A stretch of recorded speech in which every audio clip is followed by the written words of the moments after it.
What if I told you guys that this whole time we were supposed to know exactly when our Messiah would come back?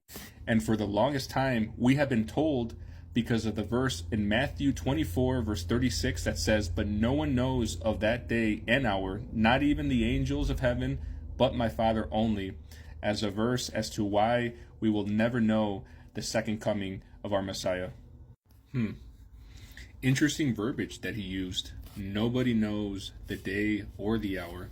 And most Christians are not going to make any type of connection to that. Why?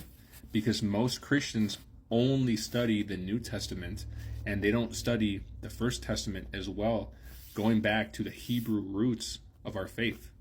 And here it is, guys. Here's the prophetical connection. Yom Teruah, the Feast of Trumpets. Out of the 7 feasts in Leviticus 23, this is the only one that doesn't have an exact starting time. This feast begins only when 2 witnesses see the edge of the moon and report their sighting to the Sanhedrin. This requirement introduces slight variable time to its inception. The Jews celebrate what is supposed to be the first day of the 7th month, Tishrei, Leviticus 23 through 25, over a 2-day period because it is the day no one knows the day or hour.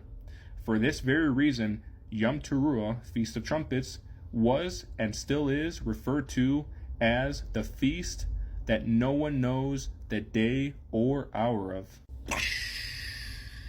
Yeshua fulfilled 4 out of the 7 feasts in his first coming and is going to fulfill the last 3 in his second coming. He was our Passover lamb, and for the Feast of Unleavened Bread, we know that leaven represents sin, and he was without sin. He resurrected from the tomb on the first day of the week, which was also the same day as the first fruits, because he was our first fruits. And on Pentecost Day, the 4th out of the 7 feasts, his Holy Spirit came down and filled us with it.